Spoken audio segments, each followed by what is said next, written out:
This podcast is part of the Big Heads Media Podcast Network. Go to bigheadsmedia.com for more great podcasts.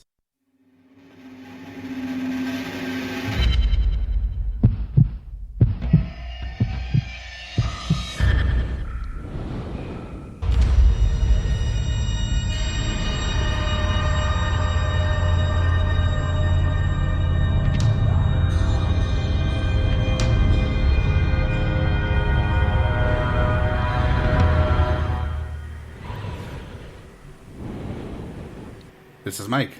And Beck. And Nina. And we are Brew Crime. This episode is going to be a little more controversial than some.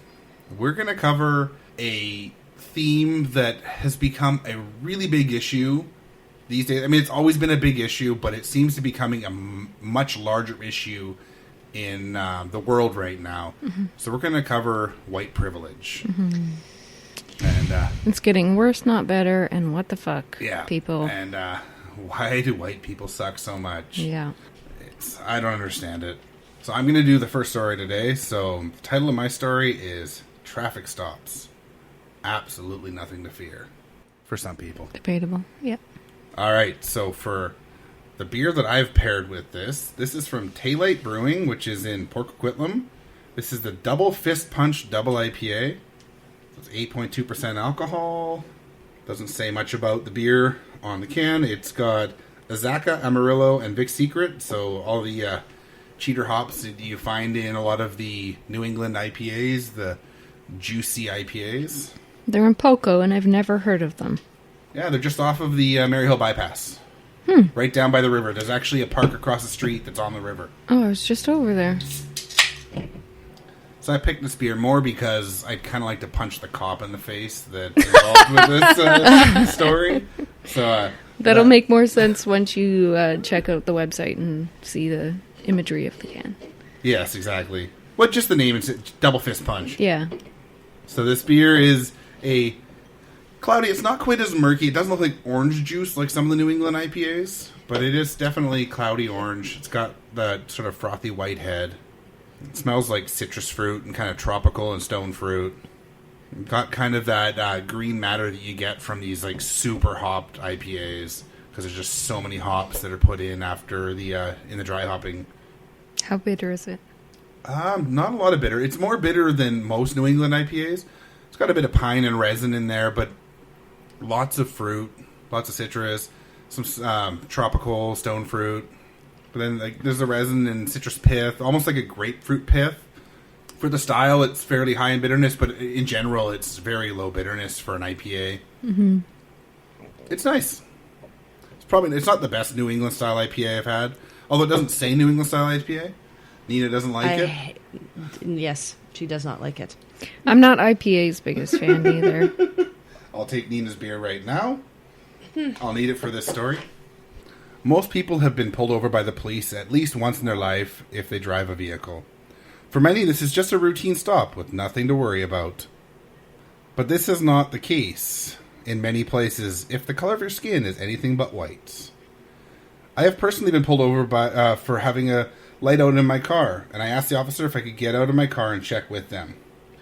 The very small female officer said no problem, and I got out to take a look with her. This is absolutely a privilege many people do not have.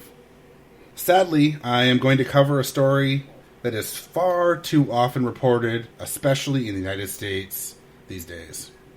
The victim of this story had been out earlier in the day to get a haircut and then had gone to his sister's for dinner.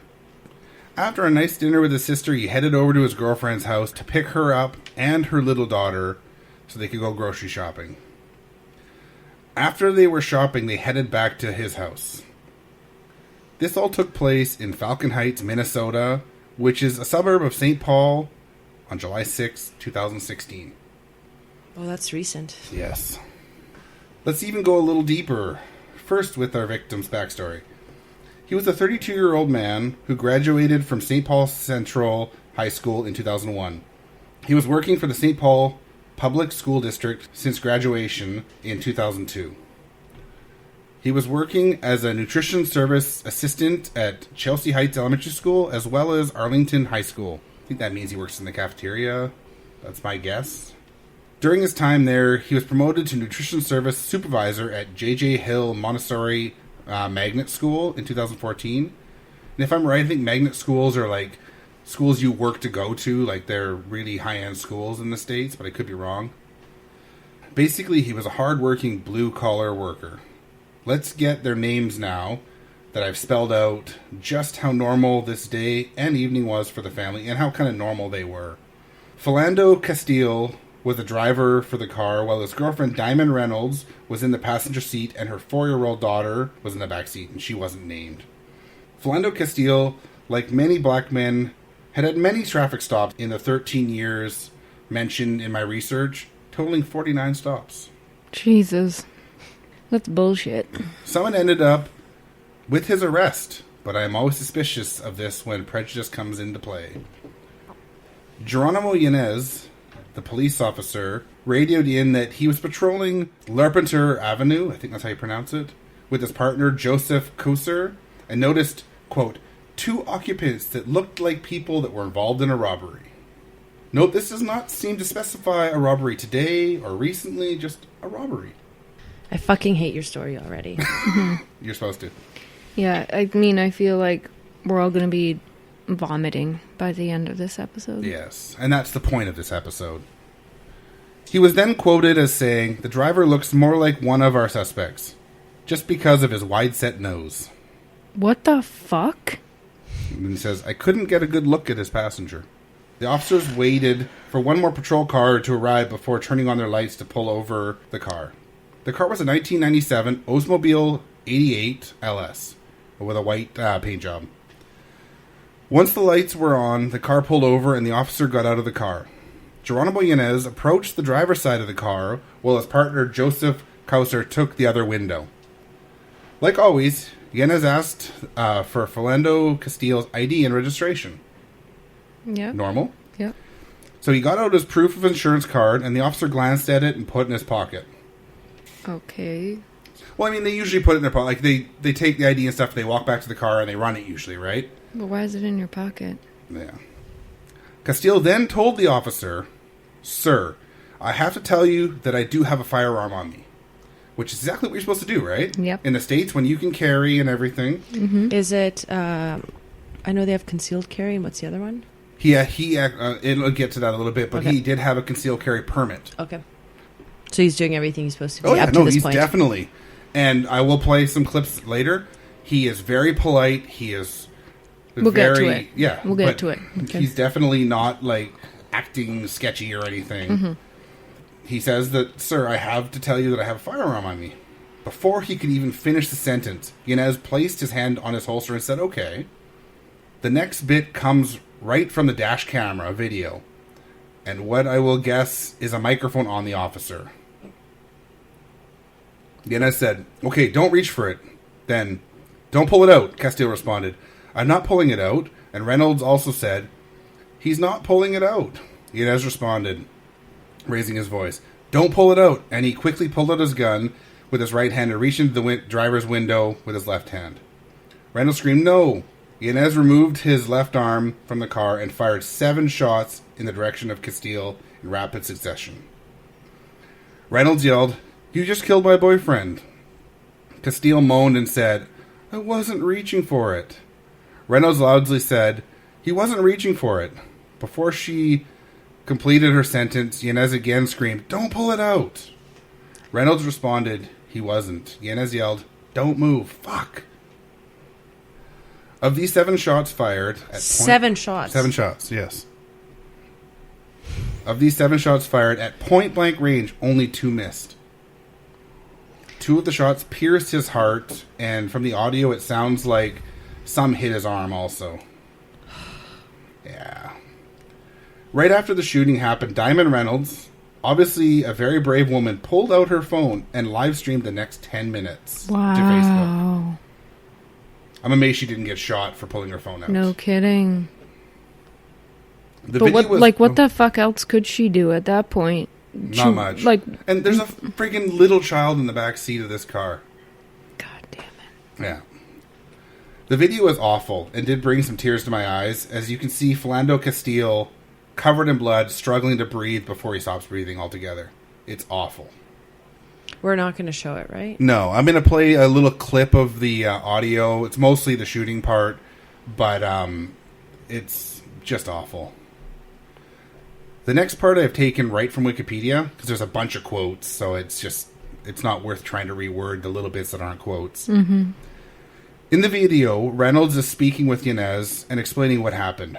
Reynolds stated on the video that Yanez asked him for license and registration. He told him that it was in his wallet, but he had a pistol on him because he's licensed to carry.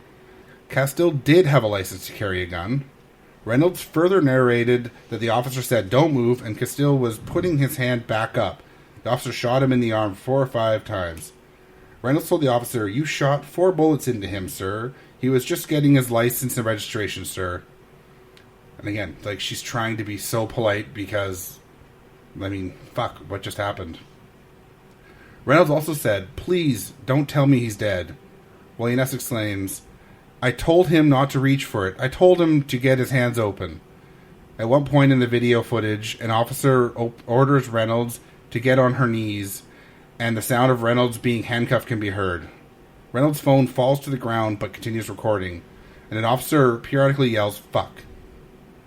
Yeah, because they just fucked up. Like, They just fucking Yeah, murdered because they just someone. murdered someone. Video from the squad car of Joseph Kauser shows Reynolds' daughter telling her, "Mom, please stop cussing and screaming. I don't want you to get shooted." Oh my God. So, back to my writing. But yeah, it's just this gutting, right? That a child that young knows that could happen Yeah. is heartbreaking. Yeah. Diver Reynolds was arrested that night and is quoted as saying police had treated me like a criminal, like it was my fault. She was questioned that night and held until 5 a.m. the next morning. For going grocery shopping. Her boyfriend was murdered in cold blood by cops, and she was arrested. The Facebook Live video had 2.5 million views by the afternoon Shit. after the shooting. Good. Yeah. In the police audio from that night, Kauser called the shooting at 9:06 p.m., reporting shots fired, Lapinter and Fry. The dispatcher answered, "Copy, you just heard it?" Yanez then screamed, "Code 3. Many officers then rushed to the scene. One officer reports, one adult female being taken into custody, driver at gunpoint. Fucking driver's dead at this point. Yeah. Another quote, juvenile female child is with officer. We need a couple other squads to block off the intersections. Another officer called in. All officers are good. One suspect needs medics. The audio somehow got into the hands of the Star Tribune.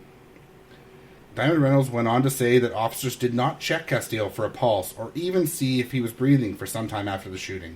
You shot him fucking 7 times at close range. What do you think was going to happen? Yeah. Oh, maybe he broke a nail. He'll be fine. Yeah. The police did comfort the officer that took the shots, though. This personally makes me sick. I have the audio here, and I have also run the dash cam audio through some noise reduction, as it's awful quality, but I think it's still good enough to play here. I want you to sit down and watch this because it is shocking. It's shocking dash cam video. It's been released of the fatal police shooting of Philando Castile last year. Few people had seen the video. It was shown in court during the trial of Officer Geronimo Yanez, who was acquitted of the killing of Castile. You probably remember the Facebook Live video taken inside the car by Philando Castile's girlfriend. Well, tonight we have edited those 2 videos together, showing you every angle, so you can judge for yourself what happened. But I have to warn you, this is very graphic and it's difficult to watch. Here it is.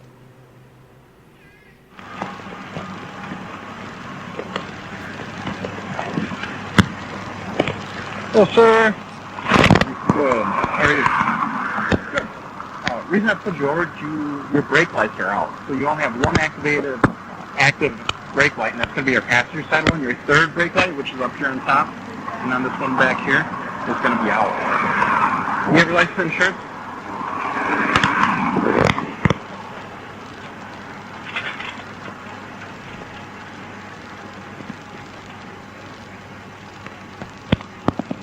I have to tell you, I do have a firearm on me. Don't reach for it, then. Don't pull it out. I'm pulling it out. Don't pull it out. You just killed my boy.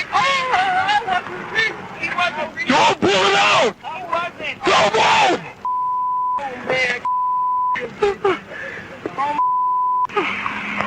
Don't move! Don't move! Oh my God, I'm shaking! Don't move! Don't move, baby! Code 3! Get the baby girl out of here! Stay with me. We got pulled over for a busted tail light in the back. And the police, he's covered. He killed my friend. He's licensed. He's licensed to carry. He was trying to get out his ID and his wallet out his pocket, and he let the officer know that he had a firearm and he was reaching for his wallet, and the officer just shot him in his arm. We're waiting for back. I will, sir. No worries. I will. He just shot his arm off. We got pulled over on Larpener. I told him not to reach for it. I told him to get his hand out. You told him to get his ID, sir, and his driver's license. Oh my God, please don't tell me he's dead. Please don't tell me my boyfriend just went like that. Keep your hands where they are, please. Yes, I will, sir. I'll keep my hands where they are. Please don't tell me this, Lord. Please, Jesus, don't tell me that he's gone. Please don't tell me that he's gone. Please, officer, don't tell me that you just did this to him. You shot 4 bullets into him, sir. He was just getting his license and registration, sir. Get the female passenger out. Ma'am, exit the car right now with your hands up. You see your hands. Exit now. Keep them up. Keep them up. Where's my daughter? You got my daughter? Face away from me and walk backwards. Walk backwards towards me. Keep walking. Keep walking. Yeah. I feel sick. I just sir and all that. I can't. I don't know. I have nothing to say after that. I'm rarely speechless, I'd probably be dead in that situation because I could not react like that. I couldn't.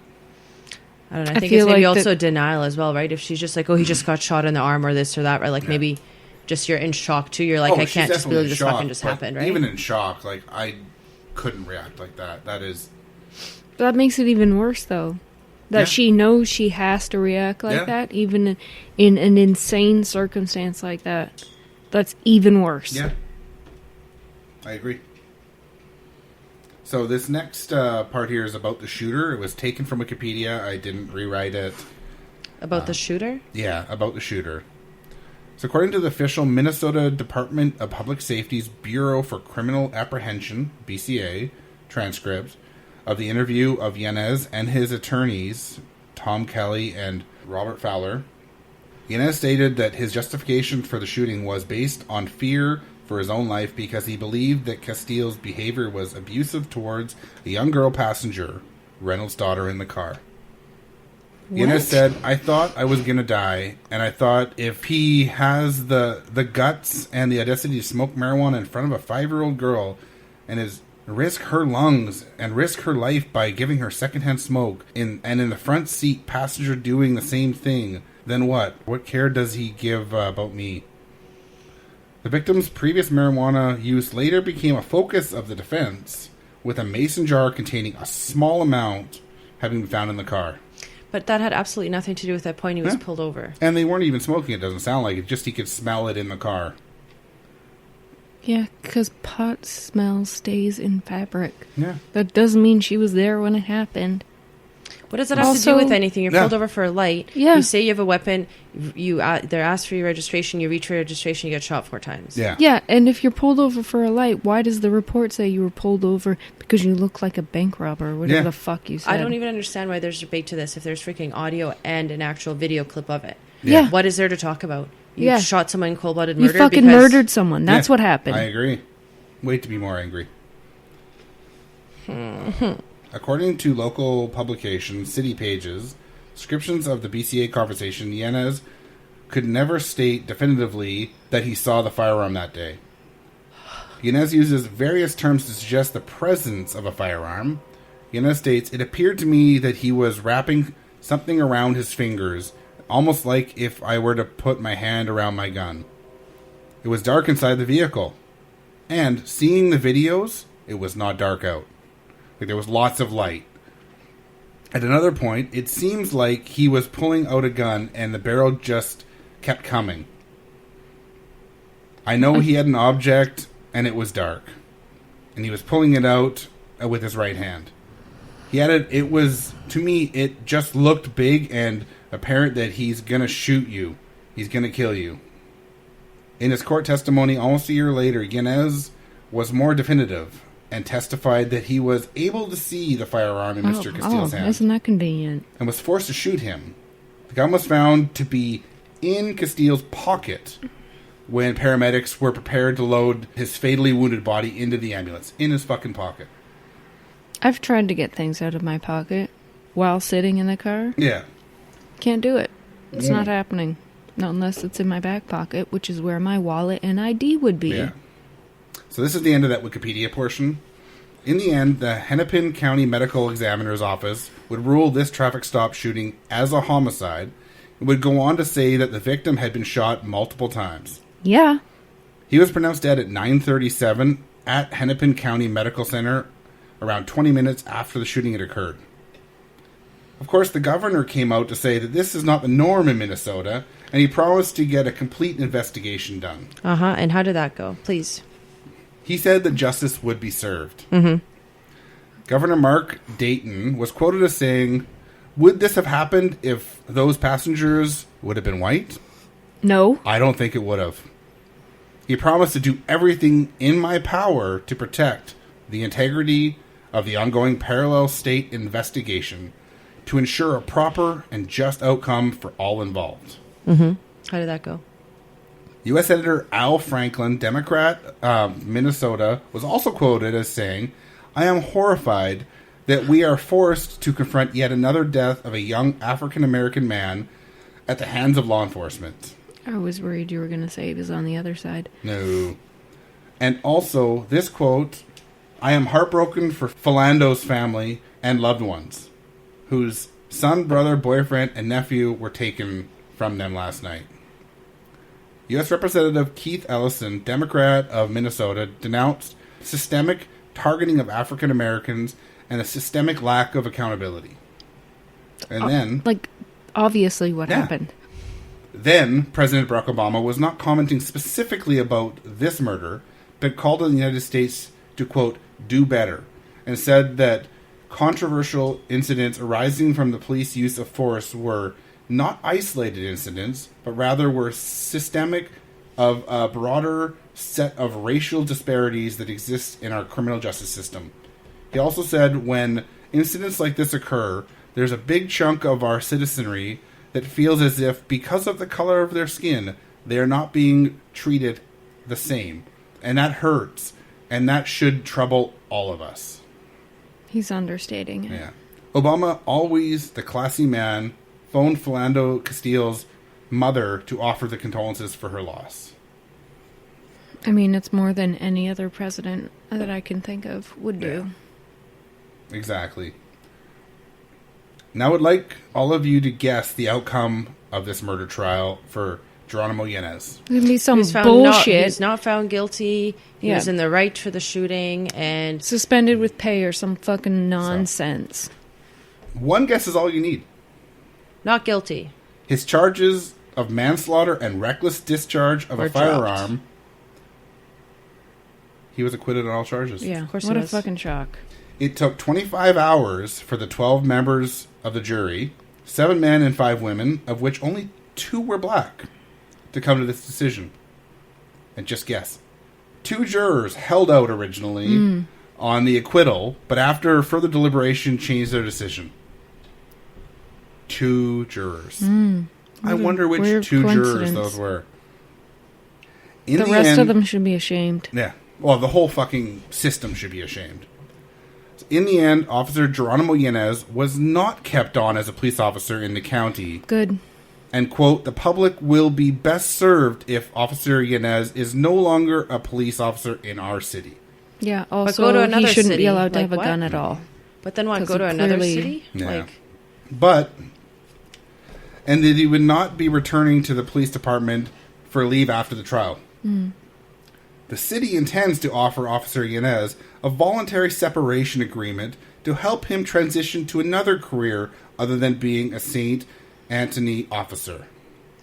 How about they fire him for being a negligent moron? Yeah. Or how about all the other people who have no jobs or nothing, who are looking for an employment, and here you're offering him a mutual agreement to help him like transition into whatever fucking shit he's going to transition to. Mm-hmm. The terms of this agreement will be negotiated in the near future, so details are not available at this time. In the meantime, Officer Yanez will not return to active duty. So at least there's that. That's like bare fucking minimum, though. So this outcome caused a 2,000-plus person march in the streets of Falcon Heights that would go on to block Interstate 94. In total, at least 18 people would be arrested, including at least one reporter. In the end... For what? Well, for reporting the truth. Exactly. In the end, the only justice that came out of this horrible situation was a monetary settlement. It is so gutting that just because of the color of a person's skin, they are treated differently at a traffic stop or in any other situation. You could hear on the audio clip that he was being very polite and was following all of the demands of the officer. Like far too many other situations, this is a tragedy that continues to happen and will continue to happen until everyone stands up to the racism and discrimination that is out there today. That's the end of my story. I'm really happy it's over. And I need a beer. I don't have anything to say. I no offense. I hated your story. I hate this thing, and this whole topic is just like really butthurt, and I don't like it. It's supposed to hurt. This topic should not make you feel good, because there's no real reason to feel good about systemic racism and the privilege of one skin color. You shouldn't feel good about it. You said you were going to do this case, and I told myself I would tell this story just to be honest about it. When I was in my early 20s, I was working a job, traveling for work, which involved driving my car to a shared parking lot, and then we'd all travel together. So I was there at 4 a.m., and whilst already stopped, I got pulled over. Yeah. And I was a fucking asshole to this police officer. Because she was like, why are you here? Why would you be stopping here? I mean, she clearly thought it was like some sort of drug deal or something. Because I was young and I had a mohawk and obviously I was a bad person. Mm-hmm. But I was an asshole to her. And I've regretted it every day. Because I only got away with no ticket, nothing at all.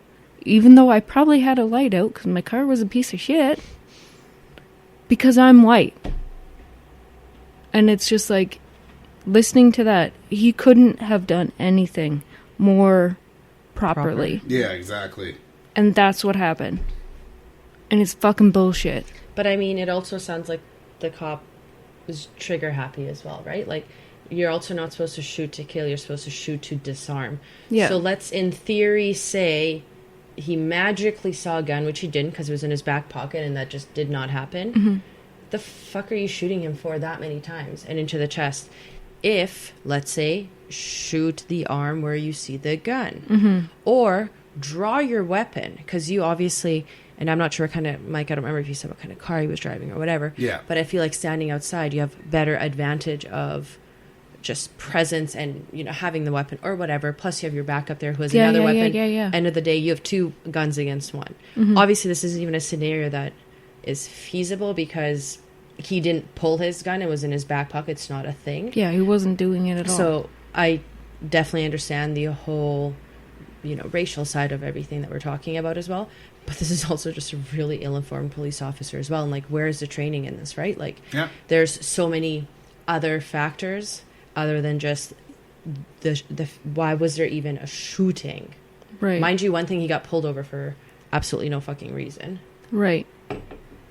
Yeah, I know what you're saying, but at the base is if it but he was had a white set nose. If it was a white man driving and a white woman in the passenger seat with and their a white child in the they wouldn't have got pulled over. I mean, Or they would have gotten a warning like, "Hey, your taillight's out. Just so you know." Just sort of like I did. My headlight was out, and I was able to get out of the car with the cop. She was a very tiny woman, And I was able to get in the car with her. And she wasn't worried at all, right? No, she wasn't. No. At all. And Exactly. I point out the fact she was a tiny woman because I'm a large man. You know, I'm not tall, but I'm a large man. And, well, it's just, there is a power dynamic there, right? Yep. She's a small person. I'm a large person. I'm getting out of the car. And if he tried to do She that, was totally fine. Yeah, He'd have been was shot. fine. Yep. Yeah. If he reached to get out of the door, Yeah. I think that would have been a just shooting. In not that it is a just shooting, but in their eyes, that would have been an easier like fight. He tried to run. He tried to get out of the car. He tried to get at me. And No, he was seatbelted in, sitting on his gun. No, I he was going to quite literally, like, I titled this the audio piece that I put in this episode while I was writing it, and I was so angry, and I quite literally titled it "Driving While Black" because that's all it was. Yeah. It was a family, well, you know, girlfriend, boyfriend, but was a that's a family driving in a car, going to their house, Yeah. doing nothing wrong, and he got shot and killed. Yeah. Driving while black. That's all it is. Yep. Totally. It's awful. All right, well, we're going to take a quick break, decompress a little bit, and then we'll come back with our next story, which is going to be just as fucking awful. Yeah. Brace yourself. Instead of a synopsis for this one, I'm going to give you the gist of the judicial decisions made by the person I am reporting on. Anti-gun control, anti-rights for refugees, anti-rights for any sort of prisoner, anti-women's rights, anti-environment, pro-nepotism, sexist. You get the idea. I can see why Trump likes him so much. And fuck him. This case is called It's Not What You Know, It's Which Friend You Promote. Okay, so the beer that I got for this episode is called White and Lazy IPA. Which may be like super on the nose, but okay. I'm all about on the nose. It is from Foamer's Folly Brewing Company. Which is in Pitt Meadows. So it's a White and Lazy IPA. This IPA proudly shows off with lazy swirling notes of grapefruit and coriander, with a lively body due to the wheat content. It's not politics, it's beer. Wow. Exactly. It's 60 IBU, 7% alcohol. It says it's got stone fruit, citrus, hazy, and balanced. Yeah, so I picked this beer obviously because of the name, the White and Lazy, but also because it specifically mentions politics in the write-up. It was too perfect. How could I resist? Yeah, no doubt. Alright, this beer is probably the least hazy beer we've had in a while on this show. It's kind of a orange color still, though. A little bit off-white. Got kind of a fruity note going on. Malty. I don't know what the aroma is. There's something on there that I can't pick out. A little different. I don't know what that note is. It's not an off-putting aroma, but I'm not sure what that note is that I'm smelling. It's definitely kind of a stone fruity, peachy flavor going on. Some kind of maltiness going in the background. A lot of bitterness. Yeah, I don't like bitterness, so I would say it's extremely low bitter because I like it. Almost an overripe fruit thing going on. Interesting. It's not my favorite IPA, I don't think, but it's not a bad beer. I think it's okay. Mm-hmm. I don't usually like IPAs, so I actually do like this because it's less bitter, more fruity. Yeah. Definitely. Well, let's get into this case. Bright Michael Kavanaugh was born on February 12, 1965 in Washington, D.C. He is the son of Martha Gamble and Everett Edward Kavanaugh, Jr. Brett's father was an attorney and served as the president of the Cosmetic Toiletry and Fragrance Association for 2 decades. His mother was a high school history teacher in Washington in the 1960s and 70s. She later earned a Juris Doctor degree from American University in 1978 and served as Maryland Circuit Court judge from 95 to 2001 in Montgomery County. Do you guys know what a Juris Doctor is? Actually, no, I don't. Essentially, it's just like a degree that says you're allowed to be a judge. Mm. Yeah. Interesting. Like a circuit court judge, though. Like Judge Judy? No, I think she legitimately went to law school. Oh, okay. Brett was raised in Bethesda? Maybe? Bethesda? Is that a place? Could be. Okay. Sounds like a video game place, actually. Bethesda, Ooh, Maryland. While in his teens, Brett attended Georgetown Preparatory School, a Jesuit boys' college prep school. Brett was captain of the basketball team. He was also wide receiver and cornerback of the football team, although I'm not sure how you'd play two positions at the same time, but whatever. Brett graduated in 1983 and went on to Yale University. In October 2018, it was reported that Brett and his friend Chris Dudley were in a bar fight in September 1985 after Brett threw ice at a man who looked like Allie Campbell of UB40. Okay. Why do you hate UB40? Whatever. What is UB40? The band UB40. Mm-hmm. You guys are idiots. Okay, fuck Okay, you. yeah, totally. While at Yale, Brett wrote sports articles for the Yale Daily News and was a member of the fraternity Delta Kappa Epsilon. He graduated from Yale in 1987 with a Bachelor of Arts cum laude in history. Cum laude just means a GPA of 3.5 to 3.7. Wow. Which is like third highest degree you can get, so not impressive, really. Brett joined the Federalist Society in 1988. They are one of the U.S.'s most influential legal organizations. It's a fucking conservative organization that essentially works to make the laws more conservative. There'll be more on this later. Once Brett finished at Yale University, he moved on to Yale Law School and became a notes editor for the Yale Law Journal. He graduated with a Juris Doctor in 1990, the same degree that his mom got. Oh, that's Mama. cute. Following in his mama's footsteps. Mm-hmm. That'll be the last time he respects a woman. Anyway. Brett first worked as a law clerk for Judge Walter King Stapleton of the U.S. Court of Appeals for the Third Circuit. It was an eventful time to be working there. Judge Stapleton wrote the majority opinion in Planned Parenthood versus Casey, which upheld many of the Pennsylvania's abortion restrictions, aka bullshit. Because, as we all know, women can't make decisions for their own bodies, so the government should. Oh, of course, yeah. George Priest recommended Brett to Ninth Circuit Judge Alex Kaczynski, who was regarded as a feeder judge.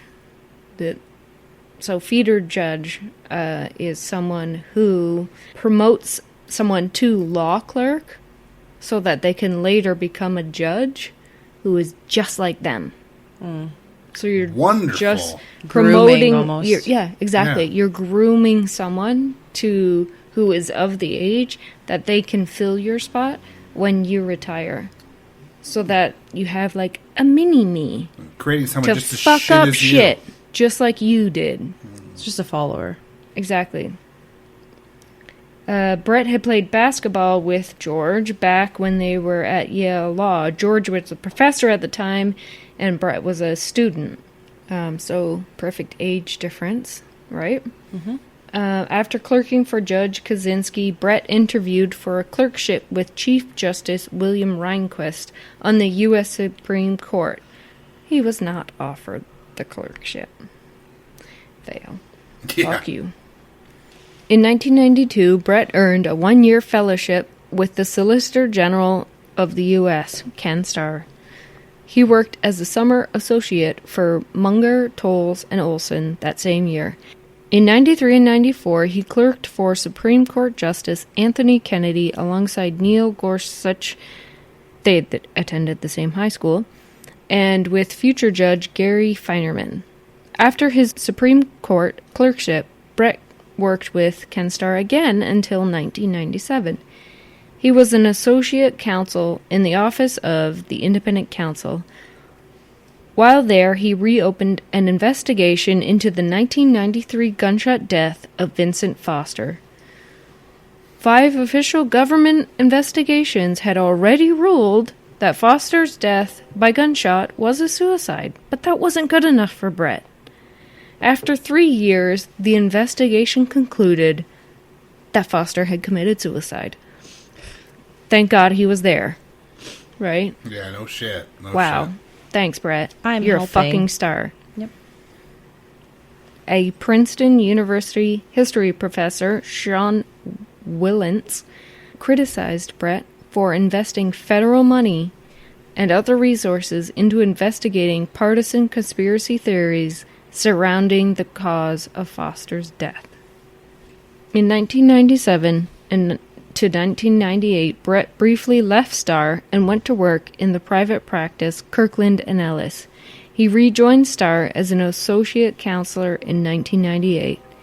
In Swidler and Berlin versus the United States, which was in 1998, Brett argued his only case before the Supreme Court. Arguing for Starr's office, Brett asked the court to disregard attorney-client privilege in relation to the investigation of Foster's death. The court rejected Brett's arguments by a vote of 6-3. Let it go, Brett. Let it go. No shit, yeah. Like, you already invested 3 years. You already got your answer. Fucking let it go. Drop it, yep. Brett was a principal author of the Starr Reports to Congress released in September 1998. So these were the reports regarding Bill Clinton and Monica Lewinsky. You know what I'm talking about? Yeah. You know what I'm talking about? Cigars and such. The report argued for Clinton's impeachment. Brett had urged Starr to ask Clinton sexually graphic questions. The report was full of explicit descriptions of Clinton and Lewinsky's sexual encounters. Apparently this was essential to the case. Not for his own, business. Brett described Clinton as having lied to the American people and disgraced his office and being involved in a conspiracy to obstruct justice. Pretty fucking rich when you consider who your friends are. Yeah. Yeah, no shit. In 1999, Brett rejoined Kirkland & Ellis, and in 2000 he was the pro bono counsel of record for the relatives of Elian Gonzalez. Do you guys remember Elian Gonzalez? No. Really? So his mother had died at sea, coming from Cuba, but he was rescued. Okay. And his relatives in the U.S. fought to keep him in the U.S. instead of seeing him sent back to Cuba where his father was. Yeah. The district court, circuit court, and Supreme Court all followed precedent, and Elian was sent back to Cuba. Mostly, what I remember about this case is that it made Janet Reno famous, and then she became a character on Saturday Night Live, and it was hilarious. Especially when the real Janet Reno came on the show to dance with Will Ferrell as Janet Reno. Jesus. It was amazing. Everyone should watch it online unless you're in Canada, because Saturday Night Live doesn't let you watch Stupid. Fuckers. Stuff if you're in Canada. Even though it's broadcast in Canada? Yeah. Brett joined the legal team of George W. Bush. G-Dub. G-Dub. In December of 2000, while they fought to stop the ballot recount in Florida. Why would they want to stop the recount? That's mysterious. Oh no. Could it have been a setup? So weird. When GW became president, Brett was hired as an associate by White House counsel Alberto Gonzales. While there, Brett worked on the successful nomination of Chief Justice John Roberts, the unsuccessful nomination of Miguel Estrada, and the Enron scandal. So just good work all around. You can just tell.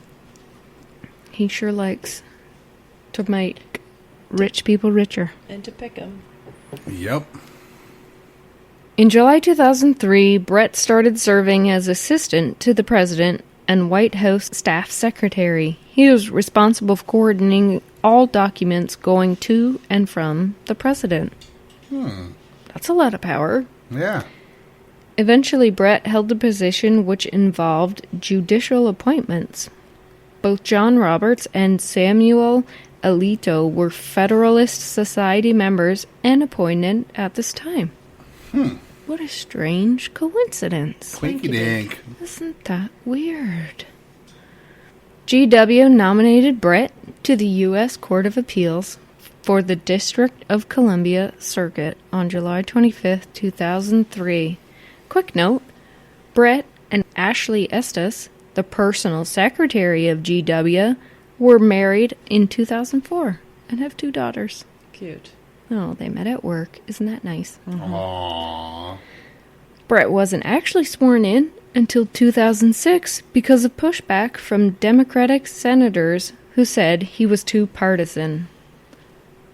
The Democrats also had that 42,000 pages of documents had been received late on the night before the first day of the hearings. Republicans asserted that the amount of documents available on this nominee equaled that of the previous 5 nominees for the court. Wow. The Democrats responded with their repeated contention that only 15% of the documents requested had actually been received. Wow. Are you even fucking trying? No. No. Could say that he's lazy. Aha! White and lazy. In 2003, Brett was rated as, quote, well qualified by the American Bar Association. That was at the point of his nomination. By 2006, after more interviews were completed, he was downgraded to qualified. That's the kind of rating that you want for an appeals judge. Qualified. It's like, yeah, he got his degree, and he's articulate. I'm sure it's fine. I took first aid. Basically a doctor. Yeah, totally. Exactly. I'm qualified to save your life. He's white, and he has a penis, so we should trust him. That's what they're saying. Dangerous combination. Definitely is. In May 2006, the Senate Judiciary Committee recommended that Brett be confirmed on a 10-8 vote. But guess whose party the 10 were for? Republicans. Brett was confirmed by the Senate by the end of May by a vote of 57 to 36. Brett was sworn in on June 1st, 2006 by Justice Anthony Kennedy. Same fucking guy that nominated him.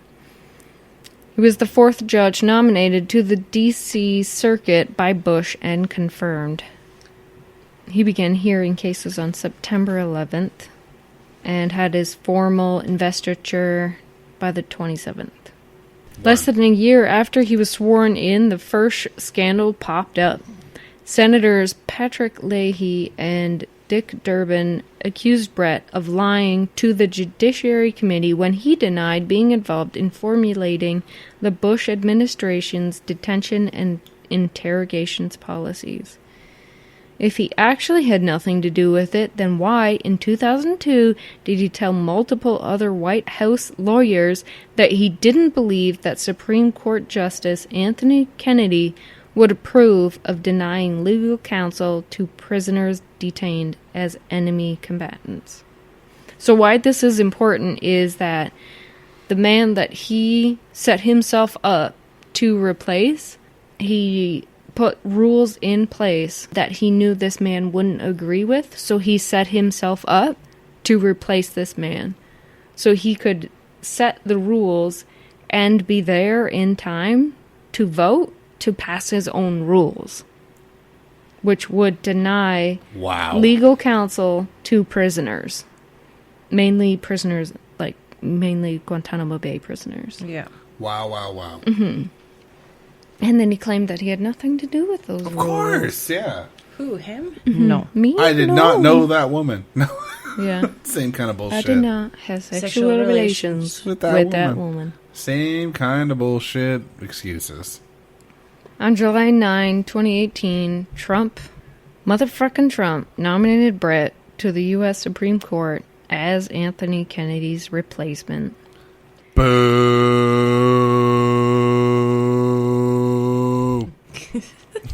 The issue of denying legal counsel reemerged shortly after his nomination. What a coincidence. And boo. Mm-hmm. Motherfucking boo. So Brett is often regarded as a feeder judge as well, which I explained earlier. Groomer, yeah, so he totally just puts people in place so that when he goes, there's the same sort of asshole in place that thinks just like he does. On September 20, 2018, The Guardian reported that 2 Yale professors advised female law students that their looks and femininity would go a long way in their job interview with Brett.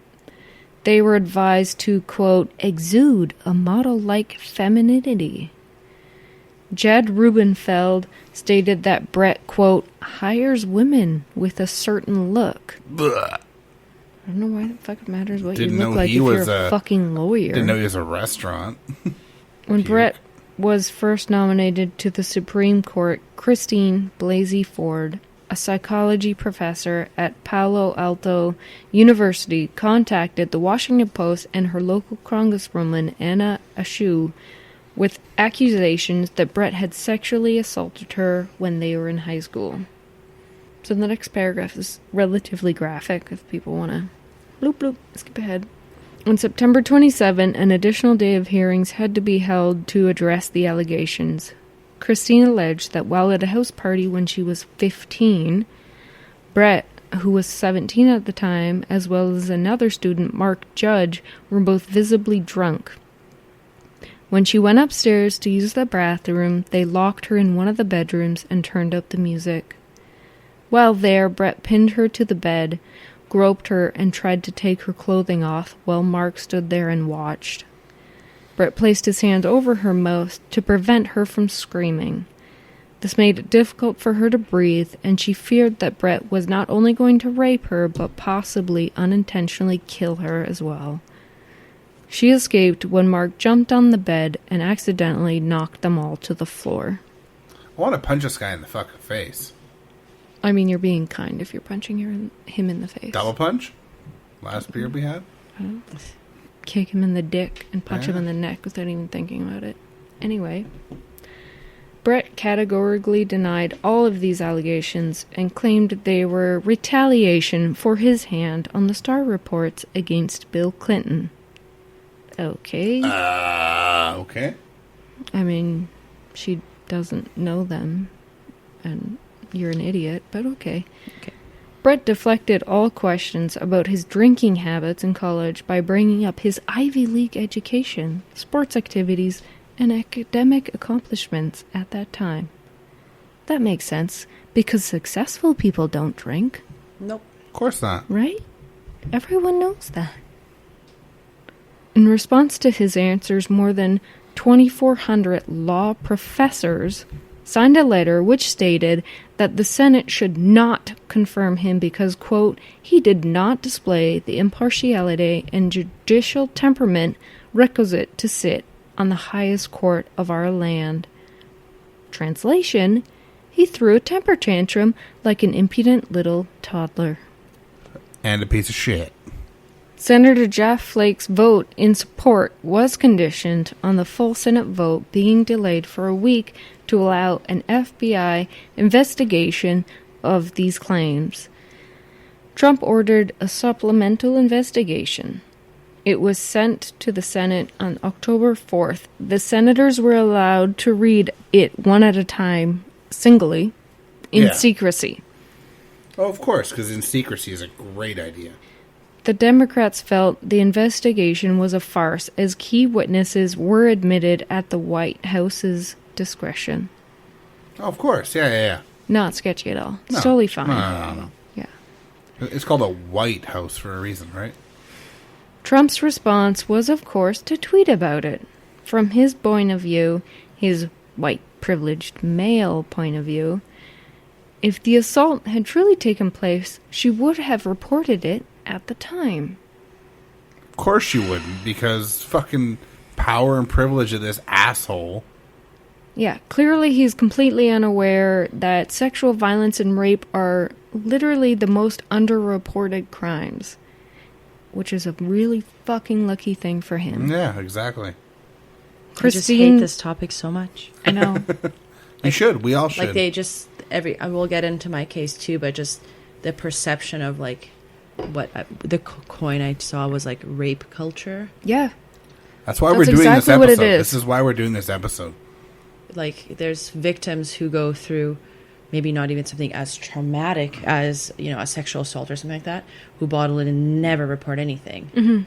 So anyways, don't even, just go ahead. Yeah, no, I know what you're saying. You can be, if you're in a room full of women who are, let's say, 30, around 30 years old, you could ask them, put up your hand if you've never been sexually harassed.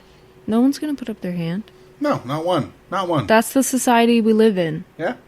That's the reality we live in. Yeah. Oh, definitely it is, yeah. Christine's attorneys also did some tweeting. They tweeted, quote, "Those directing the FBI investigations were not interested in seeking the truth." 83 ethics complaints were brought against Brett because of his conduct during the hearings. Chief Justice John Roberts appointed a special federal panel of judges to investigate the complaints. In December 2018, the judicial panel dismissed all 83 complaints. Of course. Fuck me. It's a panel of his peers as well, right? Like, it's not even that. While they felt that they were serious complaints, there is no existing authority that allows lower court judges to investigate or discipline Supreme Court justices. but he wasn't. I hate this so much. Then who the fuck can? Yeah, exactly. They're literally at the top. There's only judges below them. So who can judge them? Jesus. If the judges who are lower than them can't, who can? We definitely know that Trump won't. Exactly. There's more on that. Because I'm sure legally there is. right now in the States, it's not like the president is untouchable. But just wait. Yeah. Following allegations of sexual misconduct during the nomination process, Harvard Law School graduates petitioned the university to rescind Brett's position as a lecturer. Brett soon voluntarily withdrew from teaching the 2019 winter semester. But he was hired the next semester by a different school. Of course he was. So what the fuck? Why would you hire him? On October 5th, the Senate voted 51 to 49 to advance the nomination to a final floor vote that would occur the next day. Brett was confirmed the following day by a 50 to 48 vote. He received the lowest percentage of votes of any Supreme Court confirmation vote in U.S. history. As he should. Even Stanley Matthews, nominated by President James A. Garfield in 1881, had a higher percentage, and he was confirmed by a 24 to 23 vote. But percentage-wise, Yeah. Brett was still lower. It should have never even gone to a vote. Yeah. Oh, yeah, no, it shouldn't, Like, of he course. should have been investigated for the items he was accused of and everything. If it takes 3 years for you to make a decision, clearly there's someone better for the job. Hell yeah, there is. That's insane. In Mike's story, it took the cop all of, 3-4 seconds to be Yeah. the judge, juror, and executioner? Yeah, hell yeah. And here you have 3 fucking years, and Yep. in my opinion, still came to the wrong conclusion. Yeah. Yeah, definitely he did. Anyways. And that he's listed as qualified. Like, if you're going to be a Supreme Court judge, you need to be the best of the motherfucking best. Not, Yep. yeah, he's okay. Well, you could say that about their judge as well. That's why appointments are fucking shitty. So Brett was sworn in the following day. He became the first Supreme Court justice to hire an all-female team of law clerks. Like we've already heard about his hiring policies. Yeah. I think they were hired just for him to prove a point that he does like women. Mm-hmm. So I don't know. I don't think he likes women.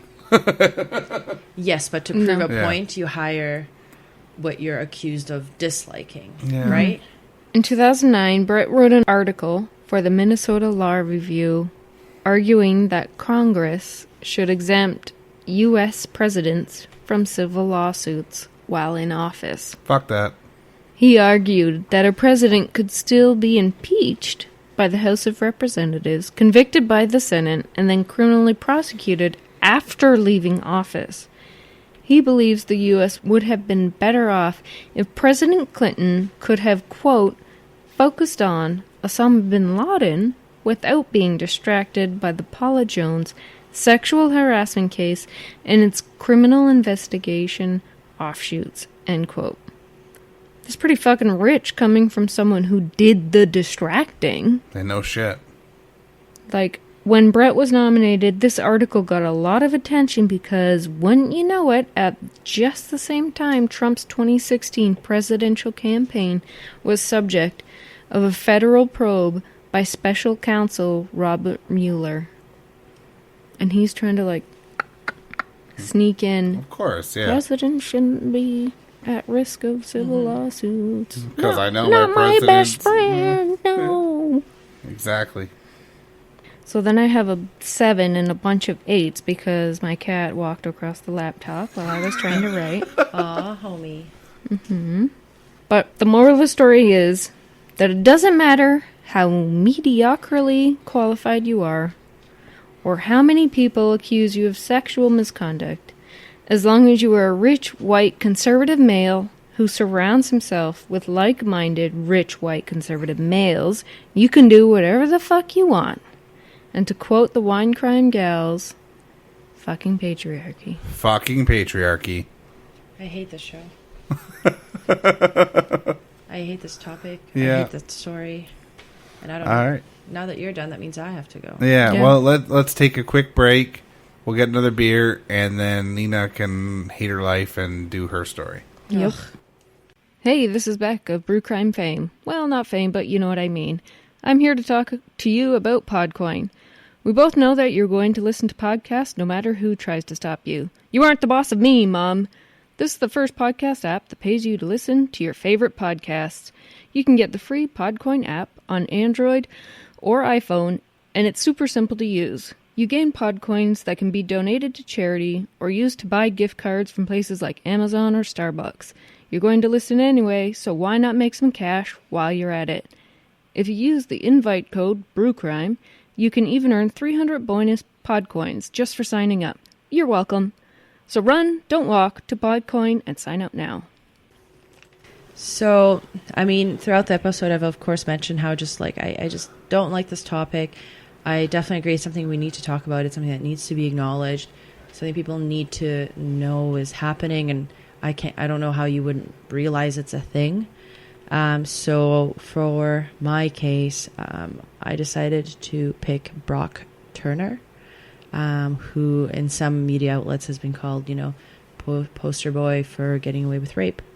I hate him. Yeah. Oh, no, he is absolute horrible garbage trash. Yeah. I think when going through the story, I think there's a couple of factors that play into his horribleness. And I'll get into that, but let's quickly jump to the beer. Yeah. So what I picked basically just goes with the name, kind of. Guilty Remnant. And on the can, it says, it won't be long now. And I think that's until hopefully justice is served for this. Yeah. So this beer is from Blood Brothers Brewing out of Toronto, Ontario. It says that it's a nitro white stout with coconut coffee, and it's 6% alcohol. So it actually says shake before pouring. And this is going to be a hard one to pour for our episode. So I'm going to say give it a little shake here. And then when you pour it straight upside down and then pass it over. Because to actually activate the nitro head, you're going to have to pour it really hard. Yeah, you gotta pour it very like straight upside down. It's not quite the cascading head that you get out of a nitro usually, because you when you see like think of Guinness, you watch the head and you got that crazy cascading carbonation going on. It's not quite that, but it's still got a beautiful big fluffy head on it when you pour it really hard. It's sort of cloudy orange with a big fluffy white head. Yeah, I don't actually hate it. It Wow. smells a little funky. It smells like coffee and a little bit of cream maybe.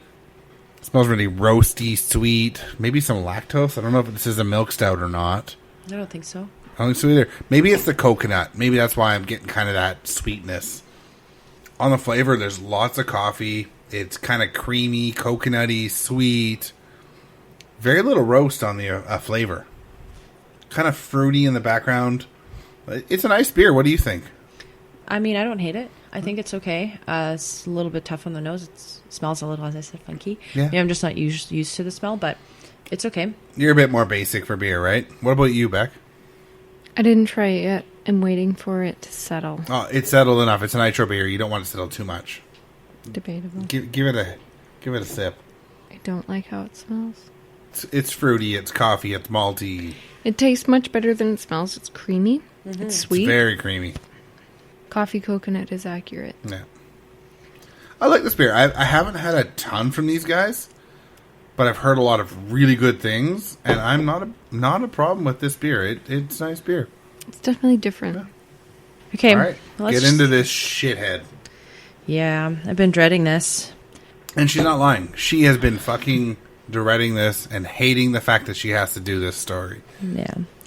So, just right off the bat, the approach I decided to take with kind of pulling the information for all of this is I found that when I was doing my research, there was so much in the media. There was so much coverage of this. There were so many people's opinions, and this person said that, he said this, we saw that, she said here.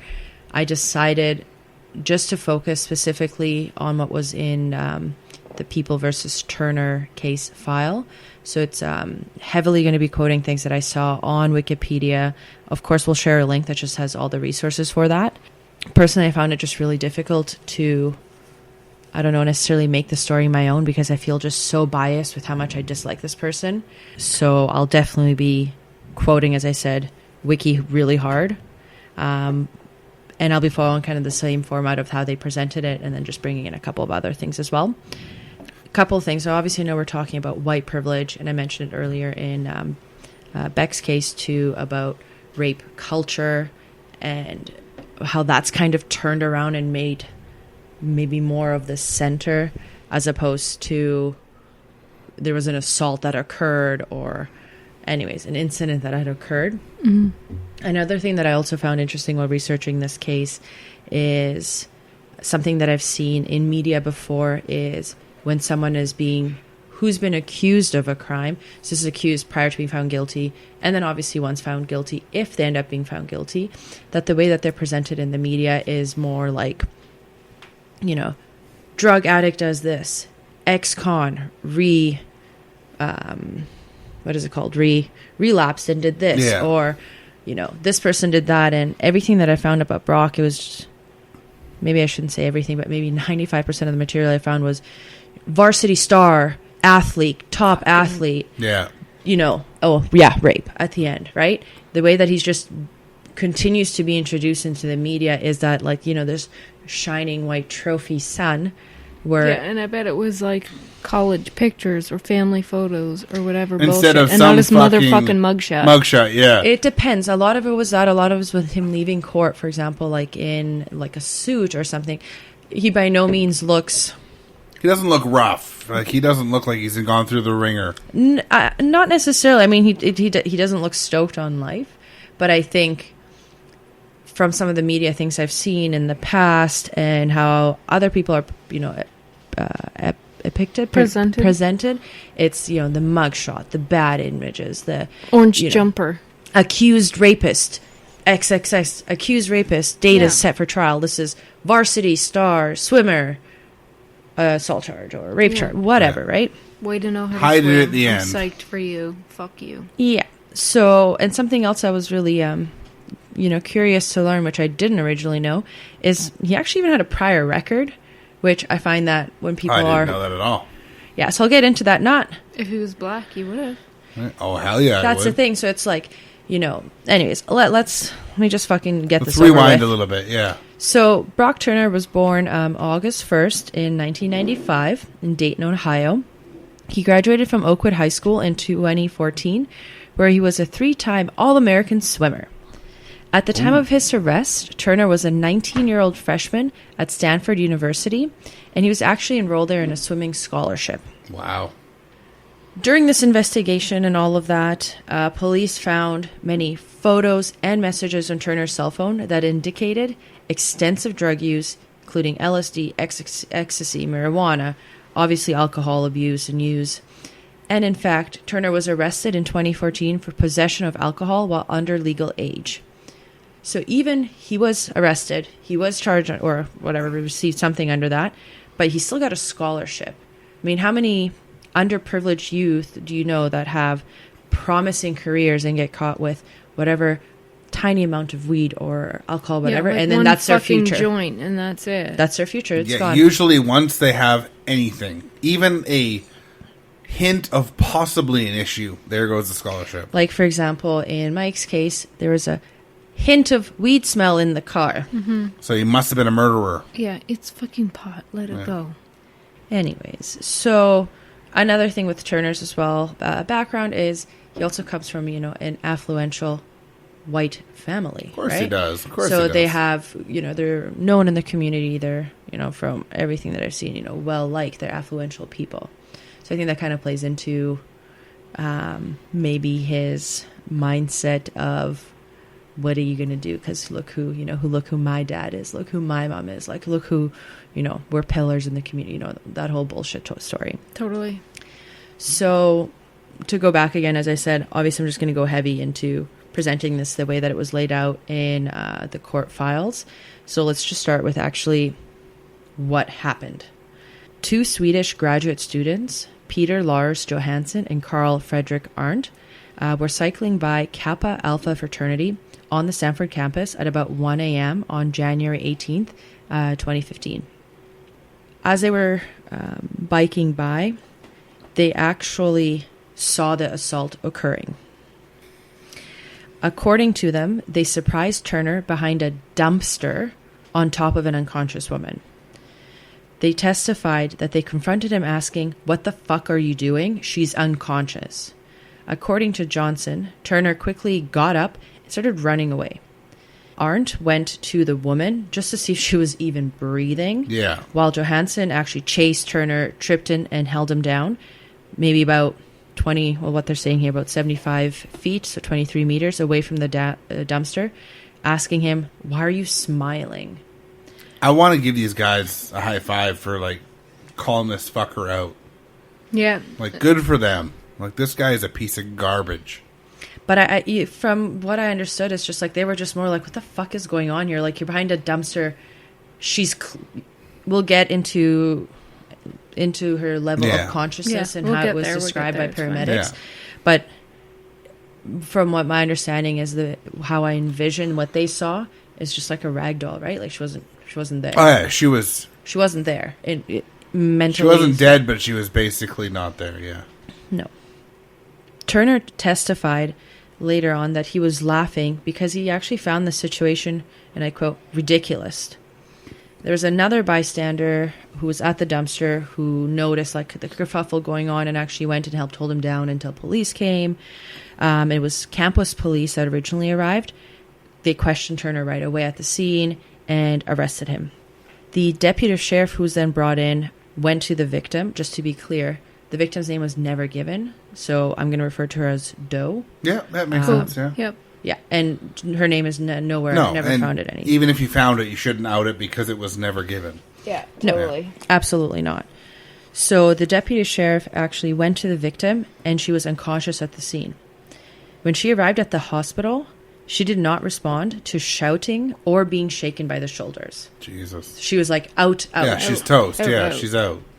She regained consciousness at 4:15 a.m. and testified that at that time She had pine needles on her hair and body and dried blood on her hands and elbows. So the two Swedish guys stopped the assault at around 1 a.m. She didn't even wake up like that she could words. Yeah. 3.5 hours almost later.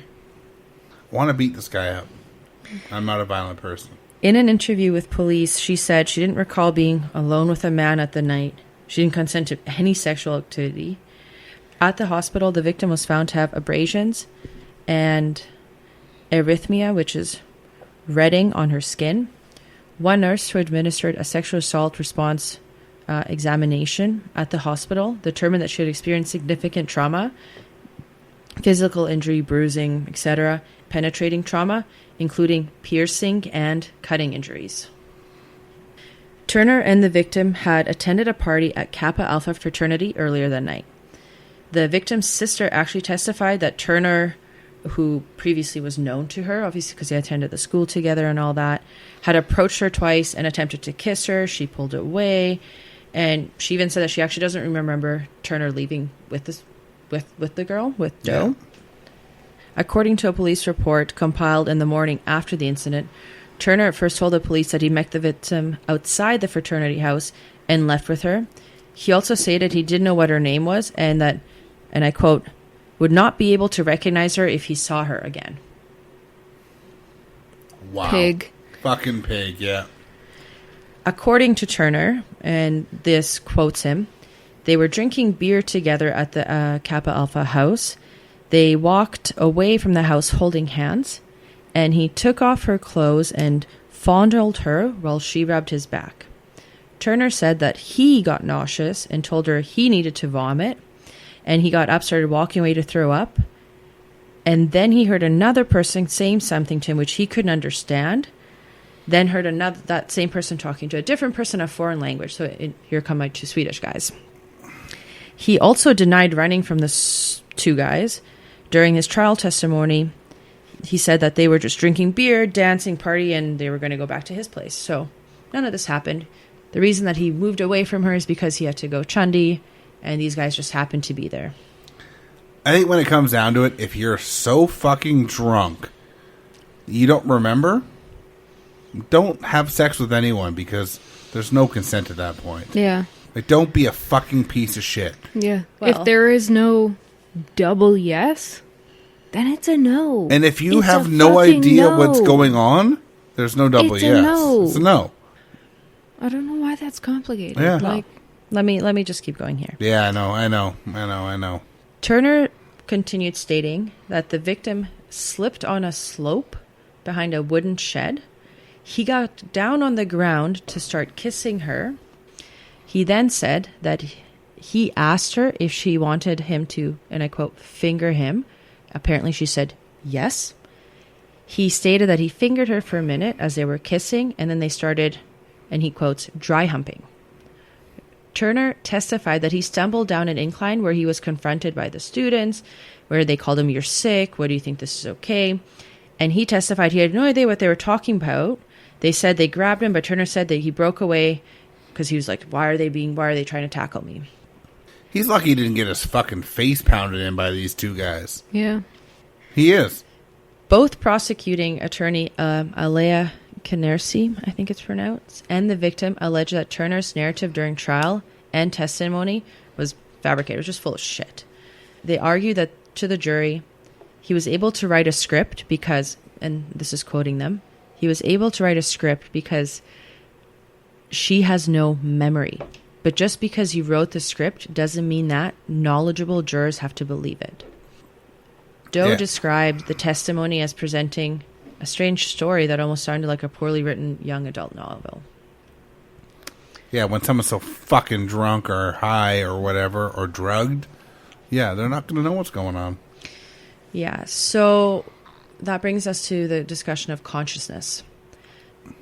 Doe reported that her last memory was around midnight, and that she did not remember telephone calls to her sister and sister's friends made shortly. There's actually a report also that she called her boyfriend, and the voicemail she left was so incoherent, he had it actually saved on his phone and it was played during the trial.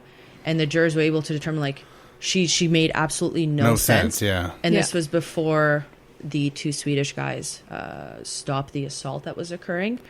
That alone was enough to just be like, there's no... This guy should go to jail forever. Full stop. Yeah. So after she had reported she doesn't remember any of these calls, a responding paramedic said that she did not respond to the shake and shout test, as I mentioned earlier, but that she did open her eyes when he started pinching her nail beds. When she started vomiting at the scene before being taken away by the ambulance, she was able to cough and spit up vomit on her own without assistance. On January 19th, there was a report by the paramedic. So this was a few days after the assault, as the report came through. The reporter is at 11 out of 15 on the Glasgow coma scale. So just to give you a little background on what that is, because I didn't really know what it was. It's just a scale used to classify a brain injury or unconsciousness. What classified as severe is on a scale of 8 to 9, moderate, 8 or 9 to 12, which is a little bit controversial, and minor would be 13. Her at an 11 is a moderate rate of actual brain injury and unconsciousness. So this is almost like she could have almost actually slipped into a coma with how drunk she was. Yeah. The official charges laid against Turner on January 28th, 2015. He was indicted on 5 charges. Rape of an intoxicated person, rape of an unconscious person, sexual penetration by a foreign object of an unconscious woman, sexual penetration by a foreign object of an intoxicated woman, assault with intent to commit rape. The 2 formal charges of rape under California state law were dropped at the preliminary hearing after DNA tests revealed no genetic evidence of genital to genital contact. So he actually raped her with a foreign object because he couldn't put his... Yeah. Because he couldn't get hard because he was so drunk. And she was so drunk. I don't want to say he was so drunk. I'm just going to go with that he couldn't maybe live up to whatever disgusting fucking fantasy he had, or I don't know. Anyways, so that's why... He's a fucking pig, so... Well, this is why they're saying foreign object, because she definitely had lesions and there was cuts and there's things going on down there. I don't know. I feel like this makes it even... It's worse because worse. He couldn't do it and still went ahead anyway. Yeah. Mm-hmm. Yep. Whatever. Fucking... I'm just going to keep going. The trial began on March 14th, 2016. On March 30th, the same year, Turner was found guilty of 3 felonies. Assault with intent to rape an intoxicated woman, sexually penetrating an intoxicated person with a foreign object, and sexually penetrating an unconscious person with a foreign object. Prosecution recommended that Turner be given a 6-year prison sentence based on the purposefulness of the action and the effort to hide the activity and her intoxicated state. I believe from what I saw, the max sentence would have been 14 years.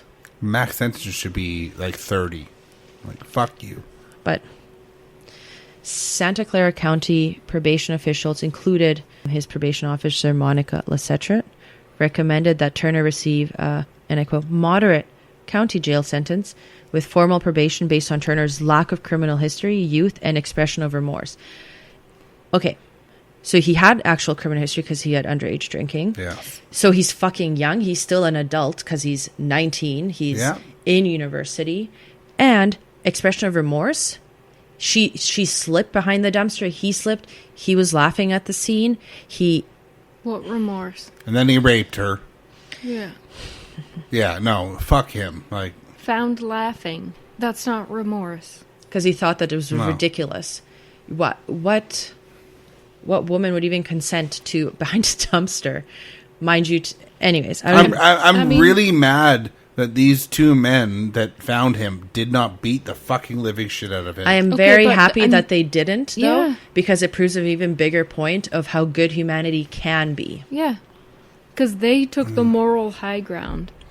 Yeah. They expected the criminal justice system to do the right thing, and it fucking didn't. Well, that's the problem, is the criminal justice system is so fucking broken. Yeah, but it's not up to them. No, I agree. Then but because this piece of shit just... Anyways. Shit out and did nothing. On June 2nd, 2016, Judge Aaron Persky sentenced Turner to 6 months in the Santa Clara County Jail, followed by 3 years of probation. Fuck that. After 3 months in jail, Turner was released on September 2nd, 2016, and he is permanently registered as a sex offender and was made obligated to participate in sexual offender rehabilitation program. I have friends that were there that day protesting. Yeah. And upon approval, I can include pictures of him being released that day and of the protest that day. But I'm waiting to hear back from them. So Yes. possibly we'll have to cut all of this out. But possibly there were so many people there protesting that day against this bullshit. Yeah. Scumbag. Like, absolute scumbag. So on top of the charges that Turner had faced, there was also a few official responses. First of all, Stanford announced, actually 2 days even after his arrest, so not even waiting for the trial, that he's banned from campus, and another 2 weeks passed, and that he's actually banned from ever stepping foot on campus again. So that's actually the harshest disciplinary sanction it can impose on a student. Until they let him back. No. They won't. No. They won't. Absolutely not. Also, obviously Turner had aspirations to join the U.S. national swim team at the 2016 Olympics. However, USA Swimming stated that he is not eligible for membership if he actually even tried to reapply. And he would be never welcome in its ranks again under its zero tolerance policy for sexual misconduct. I hope that's true. I hope it's true. I don't believe it, but I hope it's true. I do believe it. Yeah, I definitely believe it. And the announcement effectively banned him from ever participating in a competitive swimming again in the United States or anything sanctioned in the United States, Olympic trials, anything. I believe it because they are motherfucking sticklers for the rules. Like, I have less the faith Olympics. than you. I'm sorry. I just have less faith. This guy's a piece of shit, but I have a feeling he's going to be heard from again. I don't know. Another big thing that went all in all of this is obviously there was huge outrage with the sentence that was delivered. Yeah. So there was many petitions to even get the judge actually removed, and I did try to do a lot of research of if he did step down, didn't step down. The petition did get enough signatures to bring up to ballot, but there's actually a lot of backing to the judge that, I don't know, apparently quite a few people believe he made the right decision. I don't know. I'm not going to pretend that I'm understanding of every system and all the rulings, but it is what it is. I think it's important to also just share a quote from his father, which just drove me. I feel like if this is what your parents' outlook is, I mean, what expectations do you have for your child? So Dan Turner, who's Brock's father, asked for leniency, arguing that the punishment was, and I quote, a steep price to pay for 20 minutes of actions out of his 20 plus years of life. I think it's time to fucking arrest his father for the awful precedence he's setting for his child. That is fucking bullshit. Doesn't matter how long it is. He raped a woman. Yeah. Fuck him. But Exactly. Fuck him. But why give him leniency? Yeah, no, exactly. Why? And Fuck him. you know, what is the expectation that we hold our youth, right? Like, so what? Why does his dad even get a voice? How many other cases have you heard where it's not even a discussion whether or not they're guilty or not, right? Or where there's way less evidence, where there isn't actual victims there, where there isn't proof, where there isn't the person saying like, yeah, I was there. She asked me to finger her. She was unconscious. Yeah. You shaking her and she couldn't wake up. What are you talking about? She consented to what? There's And- no consent if you're unconscious. Yeah. There is no consent. There are a few other things that came out of this. Obviously, other than the public outrage on the sentence that Turner was given, the California state legislature actually passed 2 bills that would change California state law on sexual assault. The bill was 701, and it would broaden California's definition of rape so that it could cover digital and penile penetration. Assembly Bill 2888, written by District Attorney Jeff Rosen, would provide for a mandatory minimum 3-year prison sentence for sexual assault of an unconscious or intoxicated person. California law provides a mandatory minimum prison sentence when a defendant was forced but was not mandatory but has no mandatory minimum sentence when the victim is unconscious or just unable to resist. Yeah. There's just too much with all of this. It's just ridiculous, and just seeing the way that people are talking also about him in the reports, you know, as I mentioned at the beginning of kind of introducing my story and all of that, you know, I think to me it's even crazy that, like, why do we care what Olympus is saying? Like, this is a fucking rapist. Yeah, he's a piece of shit. Yeah. Something that, and I don't know if this is kind of timely or not, but Doe, obviously during the trial, did read a victim impact statement, and I found a piece that actually this upcoming September 2019, she's actually going to be coming out with kind of her story. Still going to keep her name out of it, but just to share her experience, share everything that's happened since. That's timely considering this episode is going to come out in September. Yeah.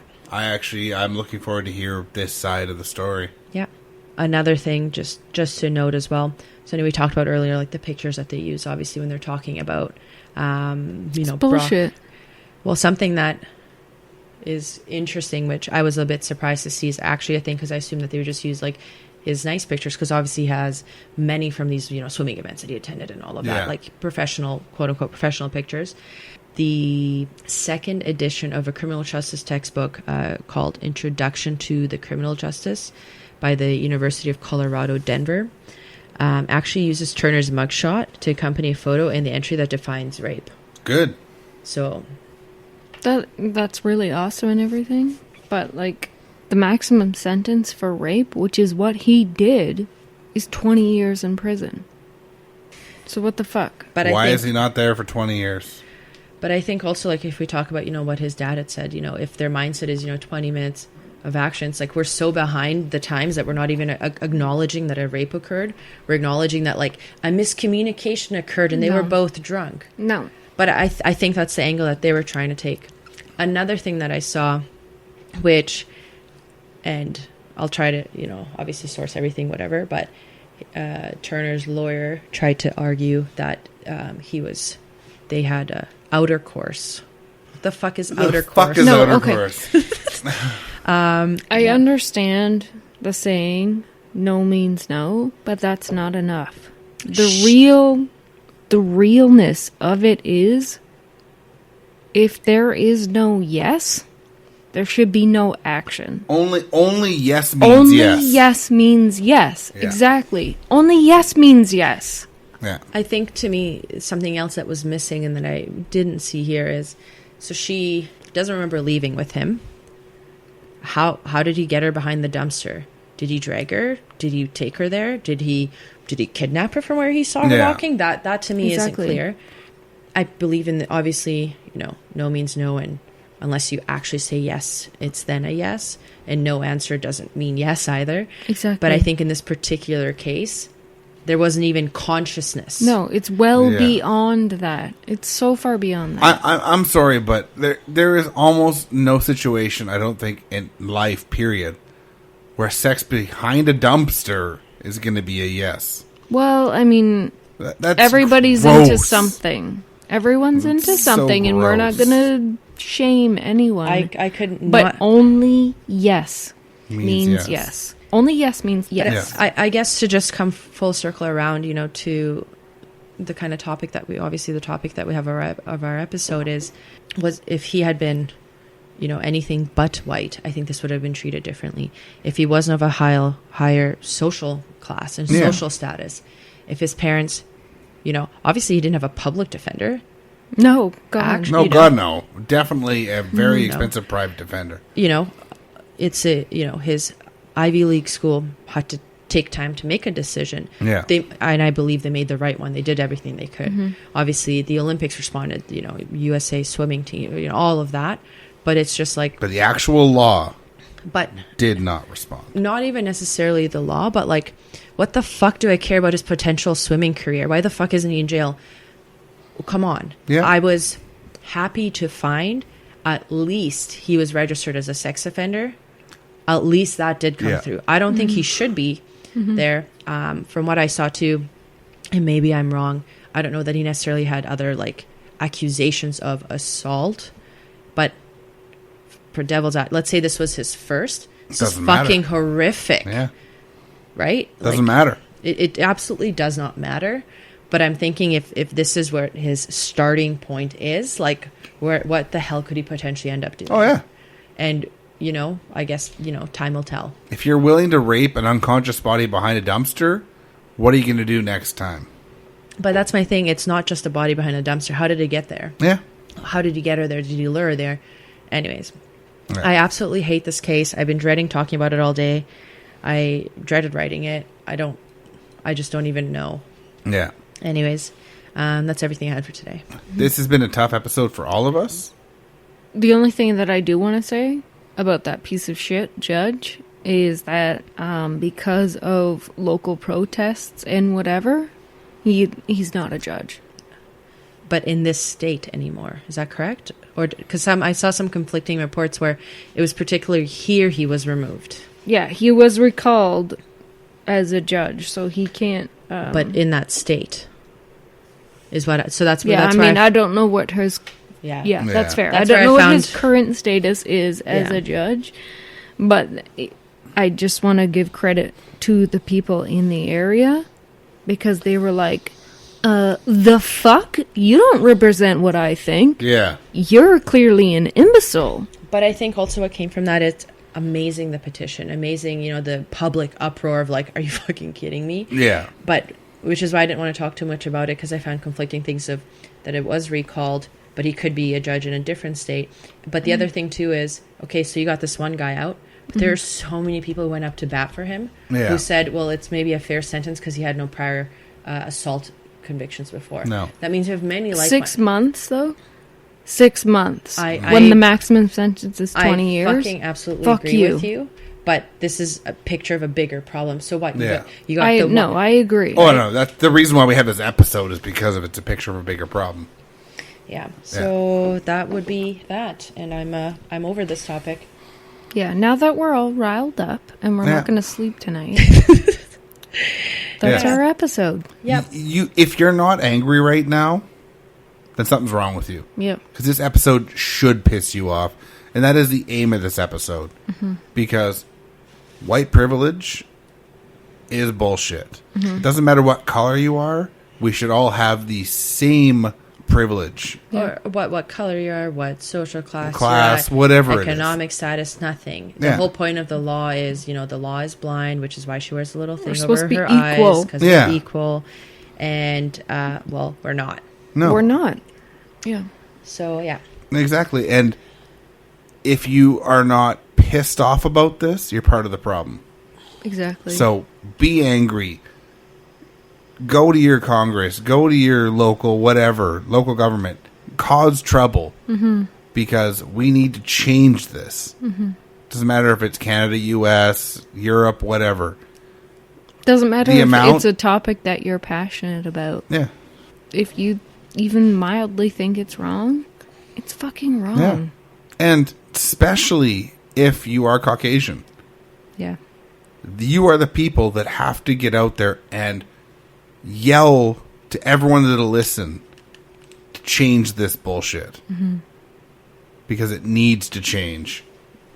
All right. Well, if you want to find us on social media, go to @BrewCrime on Instagram, Twitter, Facebook. You can find our Facebook group on the groups at BrewCrime. You can email us at brewcrime@pacificbeerchat.com.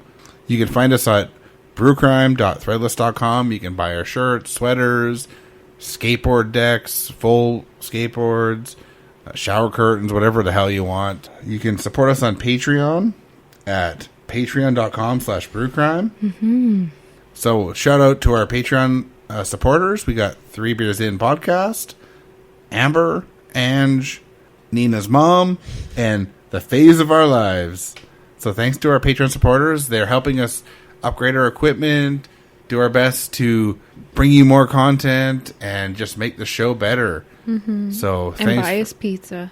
buy us pizza. So thank you very much, and thanks for tuning in. And please, whatever injustice you see, speak the fuck up. Because our world needs it right now, because our world is spinning out of fucking control right now. Cheers. Bye. Brewcrime's intro was created by Mike using Creative Commons Attribution licensed audio from purple-planet.com, soundbible.com, and freesoundeffects.com. Logo design was by Ben Greenberg. All cases and stories were written by Beck, Nina, and Mike, and our sources are put into the show notes for each episode. We always want to give credit to the people that research the cases we talk about. Check out our store at brewcrime.threadless.com, where you can purchase swag like t-shirts, phone cases, beach towels, and all kinds of cool stuff. We can also be found on your favorite podcast apps, our hosts, Spreaker.com, or brewcrime.com, as well as at Brewcrime on Twitter, at Brewcrime on Facebook, at facebook.com/groups/Brewcrime. Thanks for listening. This has been a production of Pacific Beer Chat. Now here is a promo from a fellow true crime or spooky podcast that we really enjoy. Hope you'll take a listen. At the heart of every crime, there's a lie. In order to do this job well, you're going to have to learn to lie. But you're going to have to remember who you're lying to and when to lie and when not to lie. But a lie is only powerful if you choose to believe it. It all came out. All the story came out. It turned out he had 2 wives and 5 fiancés. That he wasn't marrying women because he loved them. He was actively impregnating women to rip them off for money, me being one of them. So why do we fall for it every time? My father told me at a young age, he says, Carl, the 2 easiest things to sell anybody, anything that'll improve their looks and anything that'll make them money. And that's what you want to sell. Pretend Radio is a documentary podcast about people pretending to be someone else. I interview real con artists, snake oil salesmen, and former cult members. Anyone living a lie. Search for Pretend Radio wherever you get your podcasts. Here's a promo from one of the podcasts in the Big Heads Media Network. You have to watch it. It's so good. It was all right. Your friends may have decent taste in movies, but their incoherent reviews are getting annoying. I don't know. I just didn't like it. Looking for a new podcast? Join Time Sensitive, where we break down the recent movies you've heard of, but may have missed. Spoilers included. And we get it. You're busy and can't see everything, but are you really going to track it down a year later? We take the time so you don't have to. Find us on Twitter at TSMoviePod and find out what we're watching. I'm Sam. I'm Ian. And I'm Kate, and we're 3 friends and armchair movie critics. Seriously, invite us into your living room. Kate, stop. Listen now on Apple Podcasts, Spotify, and Stitcher. Time sensitive, because you deserve better. Son of a bitch. Excuse me. This beer was really sour. Heartburn. Most people have been pulled over at... I can't speak. Better have another sip. I can't even say sip. Mm-hmm. To pick up. Or someone... What? Sorry. No. Sorry. Castile did not... Or... Dispatch... No. Sorry, I'm messing up with the quotes and stuff. That's okay. Juvenile field child... Or, the police did not... Or... What, 18 people would be arrested during at least, or, no. Fuck. And I get the pleasure of opening it, because I'm not white or lazy. Oh, I am white. And cutscene. But are you lazy? No. Most definitely. For those who know, they know. Case of shitty white people. So for editing notes, go with, your beer notes, and then the title, and then what I said. Okay. Okay. Beth, this... Just gonna wait. That's okay.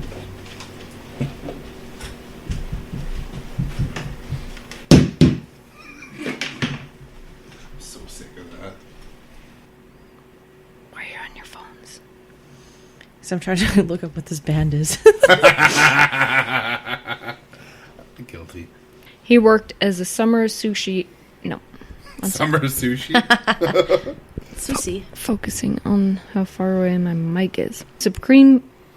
In a Princeton University... A Princeton... Blah. On May 20... No. On May... That doesn't make sense either. I laughed too, so cut that out. In May. Should be on May. In May. This isn't... Turner was found guilty of 3 felonies. I like fennel. No. Felonies. Felonies, okay, yes. So, It's fine. Go.